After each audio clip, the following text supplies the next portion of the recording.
시작하겠습니다. 안녕하십니까, Y33입니다. 12월 18일 라이브 진행하도록 하겠습니다. 먼저 주택담보대출 금리부터 알아볼 건데요.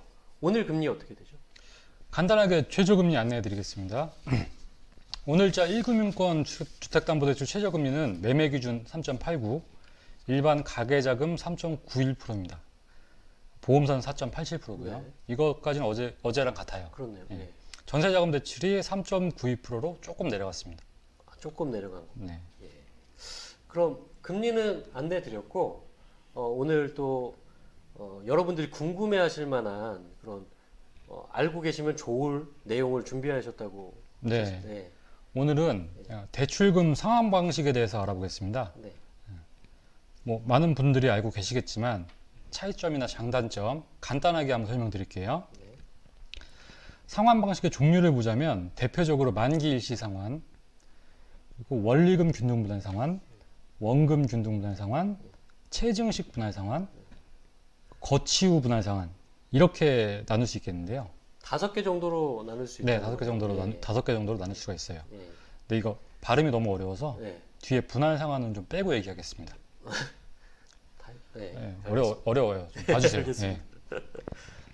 먼저 만기 일시 상환은 네. 만기까지 매월 이자만 납부하다가 만기가 되면 연장을 하든지 아니면 상환하는 방식이에요. 네. 네. 이건 뭐 이름만 봐도 알겠죠. 만기 일시. 그렇죠. 예. 만기 일시. 예. 이 방식은 사업자 대출이나 전세 보증금 대출 받는 분들이 많이 사용하시는 방식이에요. 사업자 대출이나 전세 보증금 대출에서 많이 사용하는 이유가 있나요? 네, 이게 대출 기간은 짧은데 대출 금액은 커서 실질적으로 분할 상환이 좀 어렵다고 보면 되죠. 아, 그렇겠네요. 예. 어, 이제 원리금 균등에 대해서 말씀드릴게요. 네. 원리금 균등. 원리금 균등은 만기까지 원금과 이자를 포함해서 매월 같은 금액을 납부하는 방식입니다. 같은 금액이요. 예, 같은 금액을 네. 납부하는 방식이고, 원금 균등은 네. 대출을 원금을 약정 계열수로 나눠 가지고 네. 매월 같은 원금을 납부하는 방식이에요. 분할해서. 네. 그래서- 어렵네요. 네. 그래서 아까 내가 어렵다고 했잖아요. 예. 그래서 원금 균등은 낸 원금만큼 이자가 줄어들기 때문에 네. 매달 납입액이 줄어들어요. 네. 다시 말씀드리면 원리금 균등은 매달 같은 금액을, 네. 원금 균등은 매달 같은 원금을 내는 방식이에요. 요 차이예요. 원리금 균등은 매달 같은 월 불입 금액을, 네네. 원금 균등은 네. 매달 같은 원금을. 네, 원금을. 이렇게 정리하면 이자는 돼요. 빼고 일단 아, 원금은. 네네. 이자는 계속 줄어드니까. 네네.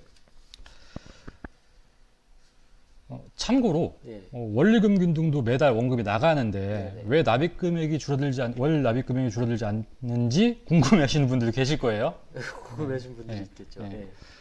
원리금 균등은 그 금액 안에서 원금과 이자의 비율을 바꾸는 건 조정하는 겁니다. 맞춰가지고 네네. 예, 매달 같은 금액을 맞추는 거예요. 예, 예. 그래서 납입액이 줄진 않아요.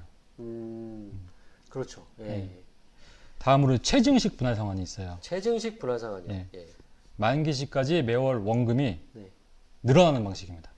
만기시까지 매월 납부하는 원금이 늘어나는 방식이에요. 납부하는 원금이 늘어난다. 예. 그러니까 최초에는 월 불입액이 작겠죠. 이자만 내니 거의 이자만 내니까. 그렇겠네요. 예. 그런 경우 이제 현재 소득이 적은 사회 초년생들이 음. 앞으로 늘어날 소득을 예상해서 많이 선택을 할 수 있는 방법이에요. 아. 근데 이 방식은 시중은행에서 잘 사용하지 않고 정부 지원 상품에서 선택할 수 있습니다. 아, 요거 잘 알아두시면 좋을 것 같네요. 정부 지원 상품에서만 가능한. 네, 뭐 상환 심사도 방식이다. 받아야 되고 아, 좀 까다롭긴 한데 그런 부분이 있고요. 마지막으로 예. 거치 후 분할 상환입니다. 네. 일정 기간 이자만 내다가 네.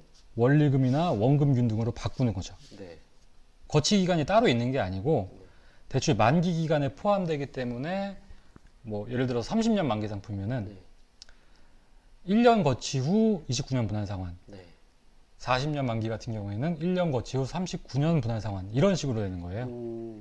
그러면 이제 그 분할 상환하는 기간이 줄어들기 때문에 월 불입 금액이 다소 좀 증가할 수도 있겠네요. 네, 그렇죠. 근데 뭐 이제 아주 많이 늘어나지는 않고 약간 차이가 있을 거예요. 예, 뭐 예. 물론 금액이 아주 크면은 차이가 좀 있겠지만은 네네. 일반적으로는 그렇게 크게 차이는 안 나는 걸로 알고 있어요. 거치 기간은 대부분 1년이에요. 아. 예전에는 3년, 5년 잘 됐었는데 정책이 바뀌면서 가능하긴 해요 지금도. 예, 예. 근데 조건이 굉장히 까다로워서 최근에는 거의 못 본 것 같아요. 아, 조건에 들어오시는 분들이 별로 없어가지고. 예, 예. 여기서 이제 상환 방식 얘기하면은 네. 꼭 물어보는 질문이 있어요. 뭐죠? 물어보는 질문. 뭐죠? 그러면 뭐가 가장 이자를 적게 내나? 그렇죠. 예, 예. 이거 제일 많이 궁금해하십니다. 예, 이자가 제일 결론부터 말씀드리자면 예. 만기까지 사용한 기준으로 가장 이자 금액이 적은 건 원금 균등입니다. 원금 빈둥이요. 예. 예. 하지만 초기에 금액 부담이 좀 커요. 어, 그래서 대략 30년 만기 기준으로 보면은 같은 조건의 원금 균등으로 내는 납입액이 같은 조건의 원리금 균등으로 내는 납입액보다 낮아지는 시점이 있잖아요. 매일 계속 줄어드니까 네, 네, 네. 그 시점이 대략 11년에서 12년 정도 걸립니다. 상당히 오래 걸리네요, 생각보다. 전체적인 비율로 따지면은 30% 중후반 정도? 아. 전체 되는 기간 중에서 그 정도 지나가면 이제 그다음부터는 낮아지는 거예요. 그 원금 분할 상환 방식은 초기에 내는 월불입 금액이 가장 크겠네요. 그렇죠. 예, 어. 그게 가장 크고. 그래서 그런지 이제 균형을 맞춘 원리금을 가장 많이 사용하시죠. 아, 예. 예. 이자도 어느 정도 좀 적게 내고 예. 음, 만기 일시나 최증식보다는 적게 내니까요. 예. 그리고 원금 균등보다 초기 부담도 적고 그리고 뭐 계획적으로 이제 딱 일정 금액만 내서 하시기 원하시는 분이 많이 있으니까 네, 네, 네. 그러면 그 5가지 상환 방식 중에 가장 유리한 상환 방식이 어떤 걸까요? 뭐 대출 목적이나 예. 자금 운용 계획에 따라 다 달라진다고 말씀드릴 수 있어요. 이거는 다 네. 개인차가 심해요. 어떤 거에 따라 가지고 예를 들어 주거용인지 네. 투자용인지 매매 계획이 있는지 매매를 한다면 어느 시점을 생각하고 있는지에 따라서 세심하게 좀 살펴봐야 돼요. 네. 중도 상환 수요가 있을 수도 있고 그다음에 각종 세금 문제 같은 게 있을 수 있기 때문에 생각할 게 좀 많습니다. 음, 근데 만약 투자용이나 네. 단기에 매매 계획이 있다고 하시면은 네. 만기 일시나 이제 거치를 좀 해놓고 그렇게 하시는 게 제일 유리할 거예요. 그렇죠. 네. 투자는 뭐 계속 이어가는 건 아닐 테니까. 그렇죠. 그런 가능성이 좀 있으니까요. 네. 하지만 그 장기적으로 뭐 사용 계획이시라면은 네. 원리금이나 원금 균등이 좀 괜찮아 보입니다. 아, 예. 이 상환 방식이라는 게 뭐 좀 복잡해 보여도 결국은 원금을 얼마나 빨리 갚느냐 그 차이거든요. 원금을 얼마나 빨리 갚느냐. 예. 원금을 늦게 갚고 이자를 더 낼 건지 네. 원금을 빨리 갚고 이자를 조금 덜 낼 건지의 선택이죠. 예. 아, 그게 핵심이네요. 네. 아주 깔끔한 점. 네, 감사합니다. 오늘은 여기까지 하겠습니다. 그리고 갑자기 예. 계속 지금 말이 안 돼가지고 오늘 예. 여기까지 하시죠. 오늘 라이브는 여기까지 하는 걸로 하고요. 예, 컨디션에 따라 달라요. 이게 네. 라이브의 묘미 아니겠습니까? 뭐 오늘 내용에 대해서 궁금한 점이 있으시면 댓글로 남겨주시면 좋을 것 같고요. 그리고 뭐 더 디테일한 내용을 원하시는 분들이 많으시면 뭐 따로 영상을 한번 준비할 수 있으실까요? 그럼요. 됩니다. 네. 다 영상을 됩니다. 따로 준비해 드리도록 하겠습니다. 그럼 오늘 라이브는 여기까지 하는 걸로 하겠습니다. 지금까지 Y33이었습니다.